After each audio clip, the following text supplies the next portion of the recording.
సాధారణంగా ఒక ఔషధాన్ని ఒక రోగికి ఒక్కో రోజుకు ఎక్స్ టాబ్లెట్స్ ఇస్తారు. ఒక ఆసుపత్రి యొక్క ప్రస్తుత ఔషధ సరఫరా P మంది రోగులకు D రోజులకు సరిపోతుంది.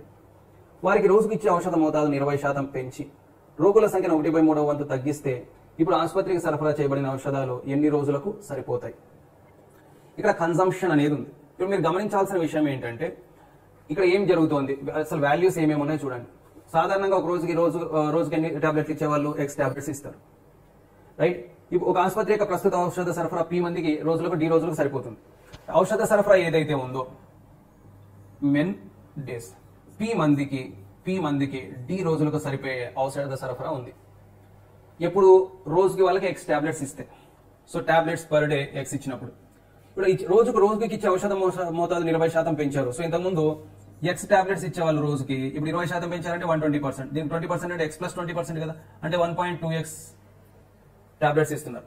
రోగుల సంఖ్య 1/3 వంతు తగ్గిస్తే 1/3 వంతు తగ్గిస్తే అంటే నెంబర్ ఆఫ్ పీపుల్ ఏమవుతారు, ఇప్పుడు 1/3 తగ్గింది. Pలో 1/3 పోతే 2/3 మిగులుతుంది. 2/3 ఆఫ్ P చేస్తే ఇప్పుడు ఆసుపత్రికి సరఫరా చేయబడిన ఔషధాలు ఎన్ని రోజులకు సరిపోతాయి? ఇక్కడ నంబర్స్ లేవు, ఫార్ములాను తెలియదు. అట్లాంటప్పుడు ఏం చేయాలంటే అనాలిసిస్ జాగ్రత్తగా చేయండి. చూడండి రోజులు,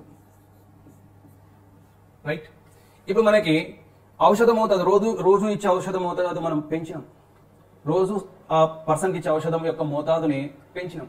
పెంచితే ఎక్కువ రోజులు వస్తుందో తక్కువ రోజులు వస్తుందా? వాళ్ళు ఇచ్చిన మెడిసిన్ అనేది తక్కువ రోజులు వస్తుంది కాబట్టి ఫ్రాక్షన్ అనేది ఏం కావాలి, <1. సో ఇక్కడ దీంతో <1 ఫ్రాక్షన్ ఏంటి, x/1.2x ఇంటూ నెక్స్ట్ మెనూని తగ్గించినప్పుడు రోగుల సంఖ్యను తగ్గించినామంటే ఔషధం ఎక్కువ రోజులు వస్తుంది కాబట్టి ఫ్రాక్షన్ ఏం కావాలి, <1. So more than one.